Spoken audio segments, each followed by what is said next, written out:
Indonesia kaya akan budaya dan tradisi yang menghubungkan masa lalu dan masa kini. Dari relief Candi Borobudur yang menggambarkan harmoni alam, hingga Candi Mendut dengan ajaran budi pekerti.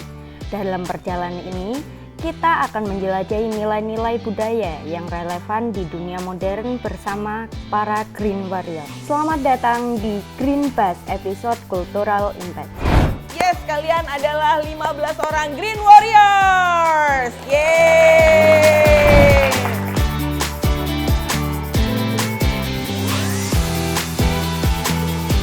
Selamat datang Green Warriors di Candi Borobudur. Boleh tepuk tangan. Saya baru pertama kali aku ke Candi Borobudur. Baru pertama kali di Borobudur juga. Sekarang ini adik-adik Green Warrior kita sudah berada di halaman utama Candi Borobudur. Kita mempunyai kuota yang akan naik dan juga wajib menggunakan alas kaki khusus untuk menjaga kelestarian dari lantai-lantai Candi Borobudur. Kalau masuk takut ya, duh nanti nggak apa-apa tadi gimana gitu. Pada bagian dinding dan pagar langkan Candi Borobudur ini dijumpai panel relief naratif yang pahatannya naturalis. Hari ini kita mau belajar tentang sejarah dari budaya, mau belajar sejarah harmoni masa lalu kita, masa lalu Jawa kuno. Kayaknya zaman dulu tuh Jawa kuno tuh harmoni banget. Nah, makanya kita sekarang mau bandingin sama sekarang nih, masa sekarang harmoninya gimana. Jadi menurut aku itu bagus banget buat pelajaran. Jadi kita juga bisa tahu dulu tuh kayak gimana sih kehidupannya, terus sama kehidupan yang sekarang tuh gimana, apa bedanya gitu.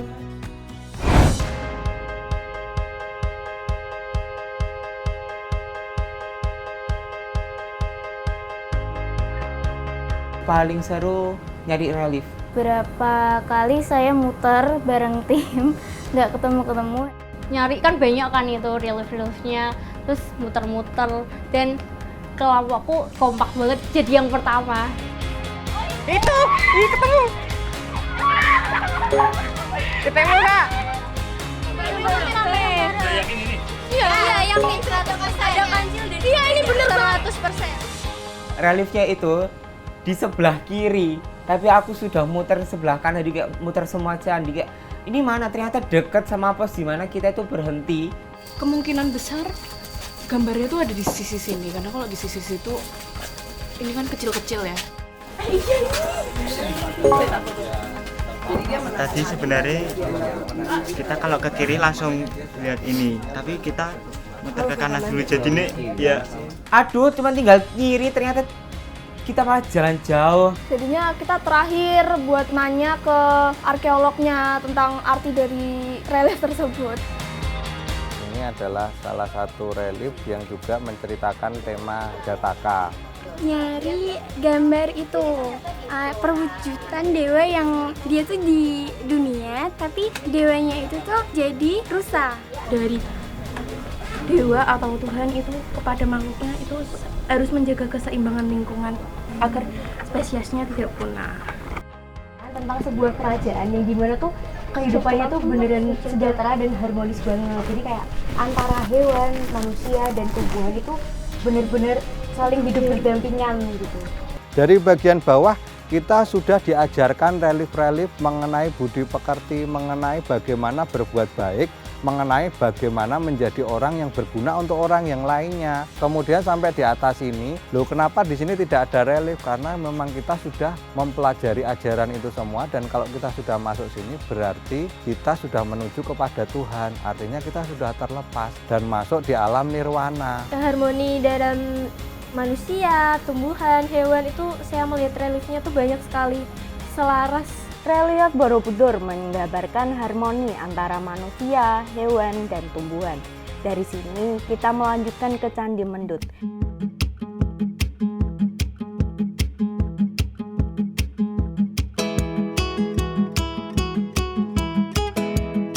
Halo Green Warrior. Hai. Masih semangat? Ya, ini adalah candi apa kalian tahu? Candi Mendut. Candi Mendut itu masih sebuah rangkaian religius dari Candi Borobudur dan satu lagi Candi Pawon ya Pak Hasan ya. Nah, kalian akan melihat relief juga seperti di Borobudur, tapi di sini akan ada sub cerita menurut Mas Ari yang berbeda. Warisan budaya dunia Borobudur itu terdiri dari 3 candi dan kawasan. 3 candi ini berada dalam satu garis lurus. Ya, yang paling timur adalah Candi Mendut ini. Ini adalah salah satu ajaran budi pekerti. Kalau kalian punya sahabat, kalau Anda punya janji, ya Anda punya hutang dan sebagainya, ya Anda harus menepati itu. Dari situ saya belajar bahwa dari budaya saya bisa belajar kalau ternyata budi pekerti itu juga dipelajari dalam budaya. Candi ini tidak seperti Candi Borobudur. Candi ini mempunyai ruangan atau bilik utama yang berisi 3 arca Buddha. Kita lanjut masuk ya. Di situ benar-benar sama arkeolognya langsung itu dijelaskan ada patung bodhisatwa. 3 kesatuan dari yang ada di Candi Mendut ini adalah arca utama atau dewa-dewa utama yang dipuja pada saat upacara religius umat Buddha. Yang prosesinya dimulai dari candi ini. Menurut saya lo arsitekturnya keren, apalagi pas masuk ke dalamnya ada 3 patung itu, menurut saya lo itu keren sekali dan itu yang membuat saya lo terkesan.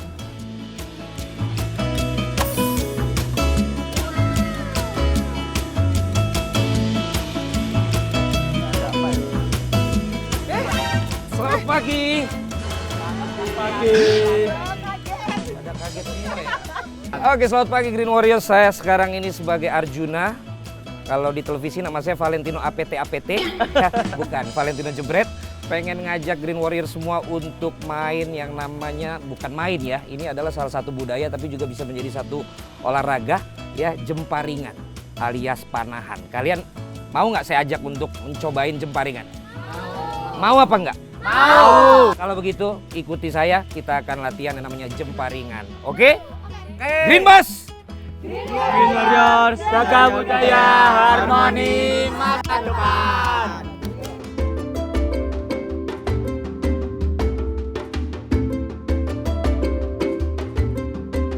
Sebenarnya nggak tahu jemparingan tuh apa. Terus di sana, wah ternyata memanah. Terus gak sabar banget. Paling nunggu-nunggu tuh yang bagian memanah itu.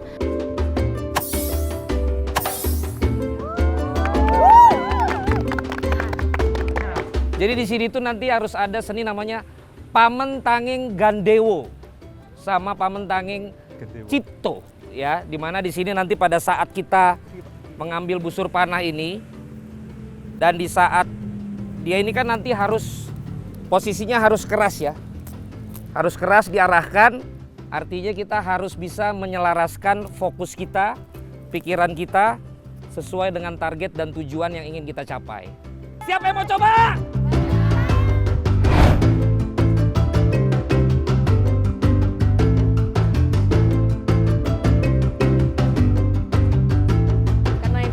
Pertama kali Shelo mencoba untuk memanah ya, dan ternyata tidak segampang itu yang biasa kita lihat gitu. Bahkan kemarin sampai sininya memar karena coba gitu, padahal baru berapa kali gitu nyoba.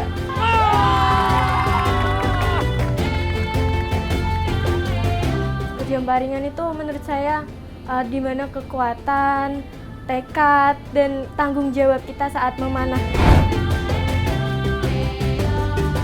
Banyak yang tidak terlalu tertarik dengan budaya sekarang ya. Justru kita harus mengenalkan pelan-pelan gitu. Kita harus membuat mereka tuh mulai tertarik gitu loh.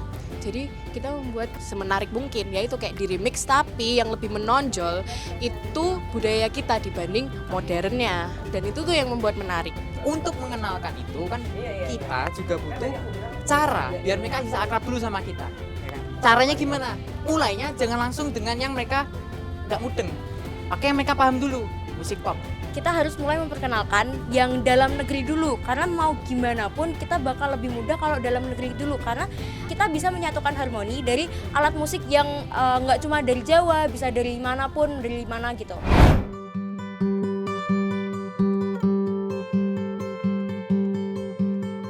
Sekarang teman-teman semua ke lokasinya Pertamina. Ini adalah Balkondes. Jadi Balkondes itu artinya adalah Balai Perekonomian Desa. Jadi Pertamina sebagai BUMN energi tidak hanya menyediakan energi di seluruh wilayah negeri, tetapi juga bertanggung jawab terhadap program pemberdayaan masyarakat. Nah, ini adalah namanya Program Tanggung Jawab Sosial dan Lingkungan atau TJSL. Program TJSL Pertamina ini ada 3 prioritas bidang, yaitu lingkungan, kemudian ekonomi, dan juga pendidikan. Nah, salah satunya adalah program di bidang lingkungan yang menjadi program unggulan kami, yaitu adalah program Desa Energi Berdikari. Jadi program Desa Energi Berdikari ini mulai tahun 2019 sampai dengan saat ini, dan sudah ada 125 Desa Energi Berdikari atau Desa Binaan Pertamina. Nah, salah satunya adalah program Balkondes Ringin Putih ini.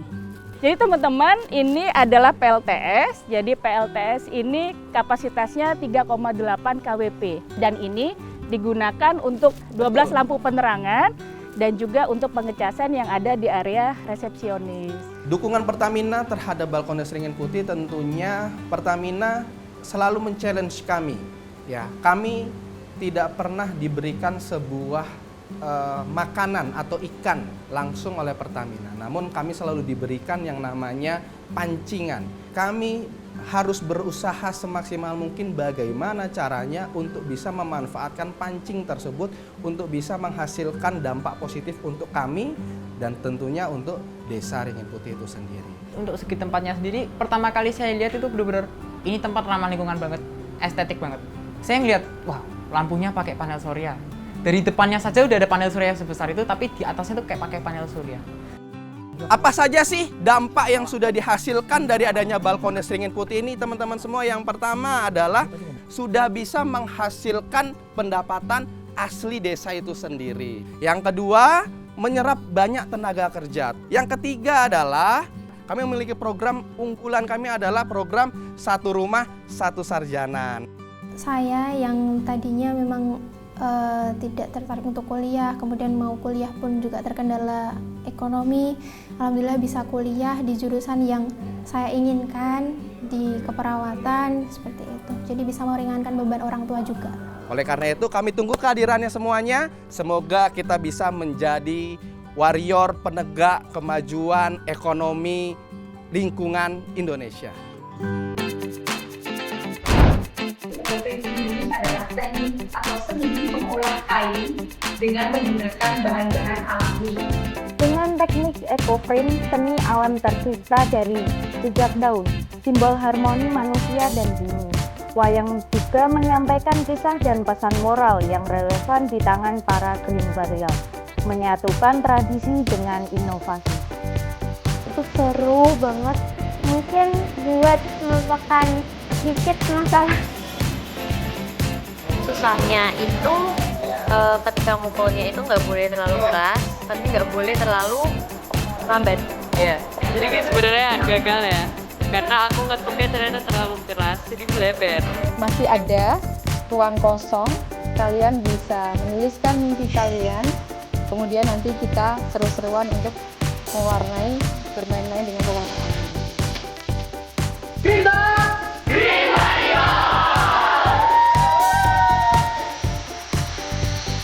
Sangat seru sekali.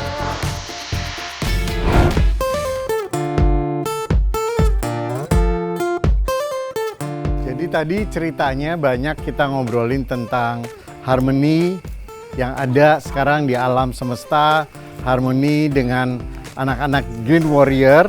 Biasanya wayang itu menjawab masalah dalam hidup kita. Kalau zaman dulu itu yang menceritakan leluhurnya.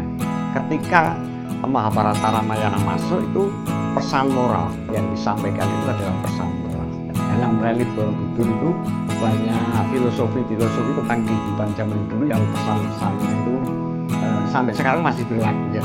Buat saya semua yang ada di sini nih hidup sebenarnya. Semua yang ada di sini cuma bentuk ya, tapi semua punya makna. Saya awalnya tuh tak kira maju, cuma disuruh nyoba-nyoba mainin gitu toh. Ternyata pas depan disuruh ngomong juga buat cerita sendiri. Nah, jadi di situ saya juga spontan.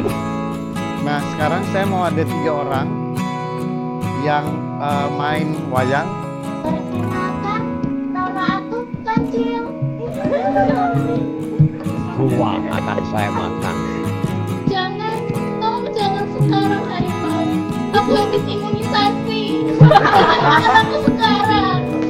Perjalanan hari ini menunjukkan bagaimana budaya dan alam saling mendukung dan harus dijaga bersama.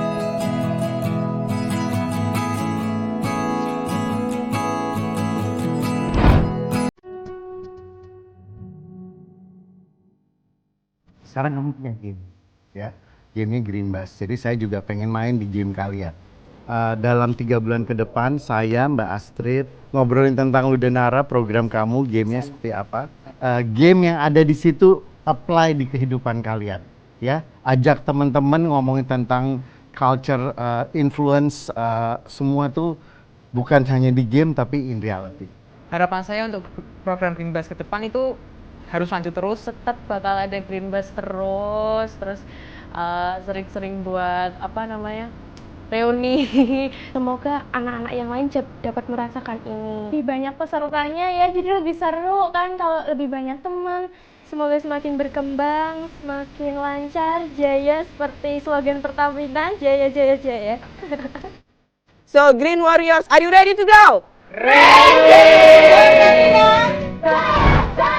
Green Bus belum selesai, nantikan episode selanjutnya untuk inspirasi lebih lanjut.